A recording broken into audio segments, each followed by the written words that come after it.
This is complete politics with Chukwuma Okoro. Listen to what Deji has to say about Wike's US mansion. Move on to other things. You are a lawyer representing Omoyele Sowore in the petition he sent to the state of Florida regarding why you termed, the acquisition of property by the serving minister of the Efcc from process of corruption. Bring us to the speed of the moment. What progress are you making in that petition?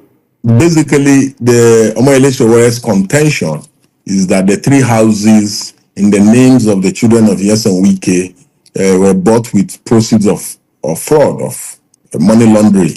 The appeal to the Attorney General of the state of Florida is that the properties be confiscated, and forfeited to the government of the United States of America.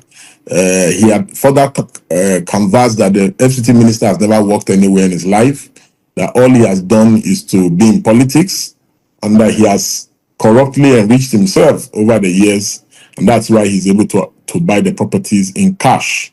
So he had also furthermore contended that the wife of the FCT minister is a serving justice of the Court of Appeal, and that she cannot buy such houses or afford same. So those are some of the contentions and the prayers before the Attorney General of Florida. Okay, now what progress have you made in that case? Because it's in the United States. Yes, a lot of steps are already ongoing. We are working with local attorneys on ground in ensuring that the properties are confiscated and forfeited to the government. We will not be able to disclose full strategy as regards to precisely what exactly we are doing in that matter. But we are extremely very optimistic that the United States government will eventually confiscate all the 3 properties. I like that, fully optimistic, because as a lawyer, you also understand that your case is as strong, as good as your evidence. That is what lawyers normally say. So I do believe that you have strong evidence because you have expressed a high level of optimism, and Nigerians would like to see how this case ends. Now, why didn't you take the petition? Why didn't you take the petition to the Efcc in Nigeria? Why United States of America? The subject matter, which is the properties in the United States. In the United States, okay. Yes, the proper forum for any action to be taken is in the United States. Okay, but the corrupt enrichment happened here in Nigeria. There are numerous petitions at the EFCC against Yes and Wike. Numerous. So EFCC already has enough grounds to investigate him. But on this particular issue, it's a crime. We have cited all the relevant sections of the law that Yes and Wike has breached by buying the house in cash and issues around proceeds of crime or money laundering. We have cited them in our letter to the Attorney General of Florida. Okay, so if you secure the judgment in US, would that be a basis for filing fresh cases here against him? Just asking. Yeah, you see, basically, the idea is that Yes and Wike does not have immunity. He's not a governor. He's not a vice president. He's not a president. Yes and Wike should ordinarily be investigated and prosecuted, for most of his crimes. And that's why I said so many petitions are against Yes and Wike. You remember there was a time that the EFCC even declared the current governor of Rivers State wanted. You remember? Yeah. So there are enough issues that Yes and Wike was the subject matter, not even Sim Fubara, was the subject matter of that investigation. So there are enough things against Yes and Wike in the anti-corruption agencies in the country. Now, when you say enough things, he's been done as governor of Rivers State for almost 2.5 years. And you said there are numerous petitions. Why is it that those petitions are not making progress? Is it because someone is sitting on them, is corrupt and fighting back and all of that? It is the duty of the security agencies to prosecute him. We do not have prosecutorial powers, except if we are given a fiat to do so. Have you asked for one? Have you asked for one? No, we have not. We have not asked for a fiat to do so. But we might ask for a fiat to do so. But before we even ask for a fiat, we need to even be availed via FOI on the investigation reports, the numerous investigation reports against Yes and Wike. That's the first step.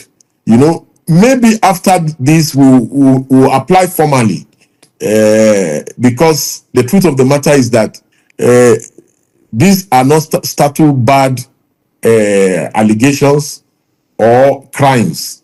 They are crimes that can be prosecuted at any time. The fact that Nyesom Wike may be in the good books of people in government today does not mean that he will be tomorrow. Beautiful, beautiful. I like that statement. The fact that he's in the good books of people in government today does not mean that he will be tomorrow. If you apply for a fiat from the Office of the Attorney General of the Federation, are you hopeful that one will be given to you to prosecute Nyesom Wike? Given the background you just stated. I'm not hopeful. Okay. Knowing Nigeria, I know Nigeria very well, and I don't deceive myself. That is why I said, emotionally, I have already considered that 2027 is gone. But supporters of politicians, they are more deluded than the politicians themselves. The politicians, they know the truth. They always tell themselves the truth. They know when the politician cannot win an election, he already knows. But he needs to run to remain relevant. He needs to run to raise money for the next election, because almost every election is like fundraising for them. And even when they lose election, they never lose because they still stay relevant. That is why some politicians, they've been contesting forever in this country. They know what they are doing. So, but for me, I'm very honest to myself. I know that if we apply for the fiat, we may not get it. All right. Now let's. Before we move on, before we go to Anambra State, where you want to go and contest for a senatorial seat, I'd like for us to link the Wike mansion issue to the intentionality of this government in fighting corruption. Do we have any hope that corruption will be dealt a terrible blow in the life of this administration? I mean, the president went to Brazil and said, "Look, corruption has been eliminated in Nigeria." Do you have any hope with what you see around the place? Yaya Bello, Nyesom Wike, numerous petitions according to you, and past governors serving in the Senate of the Federal Republic of Nigeria. Do you have any hope that this administration will somehow touch the issue of corruption? I mean, you also know that they crested to power on that mantra of being incorruptible with late General Muhammadu Buhari. May God rest his soul. So basically for me, as far as I'm concerned, on Yabelu, I have to give credit to this government. Yabelu is standing trial at the Federal High Court. Despite everything that he did, all the connection he tried to apply, the Efcc is prosecuting him. You understand? So, me, when they get it right, I say it. When they don't get it right, I say it. So I must give them kudos for that. Because at a point I was like, so Yabelu is going to get away with it.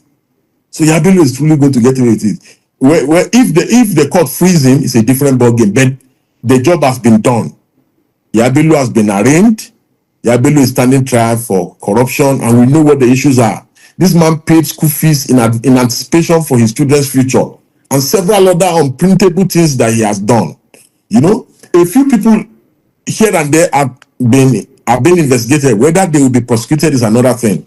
So even the president knows that corruption has not been eradicated. So why will anybody say corruption has been eradicated? How can corruption be eradicated in America, even in America, or in the UK, or in Canada, or in France, or in Japan, or anywhere in the world? Can corruption be eradicated? So there's no way that anybody can say corruption has been eradicated. So as far as I'm concerned, especially as in regards to the fact that I'm from Kogi State, I believe that Yabelu's arraignment and prosecution, for me, has satisfied my threshold that yes, Yabelu has not been above the law. But like I said, there are a couple of governors, that is or senators as we speak. Some of them, their cases have lasted as long as 12, 13, 14, 15 years. And we don't get any justice from it. The people who... you see, the prosecutorial agencies. The prosecutorial agencies, there's a limit to which what they can do. All they can do is to arraign. It's just for them to arraign. You cannot control what happened in court, adjournments and all these things. So you cannot really blame the prosecutorial agencies. So who should we blame at this point? Yes, that's what we keep saying, that our justice system needs to be overhauled. We have been saying it. It's the justice system that is to blame. You understand? Again, the courts are overburdened. You look at the volume of cases. I go to court, a judge has been sitting from 9 a.m. and he sits up to 5 p.m. in the evening. How about?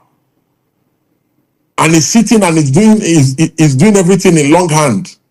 How do you expect effectiveness in that situation? Deji, should we create special courts for corruption? Like create special courts for EFCC, to take those cases to special courts just to deal with corruption? Because it looks It is the only. Okay, I go don't ahead. believe that we should create special courts for corruption. So what should Because we do? we will be falling into the same trap of how politicians created special courts for themselves for election petition. You understand? All citizens are equal before the law. So you will not be saying, oh, for VIP politicians, we create special court for them if we arrest them. So we'll give them speedy trial. What of the people that have been standing trial for 18, 19 years for criminal matters? And some of them may even be innocent. So let us just reform our justice system so that everybody can have access to justice at the same time, at the same speed. So once we do that, our country will be more effective, in my view.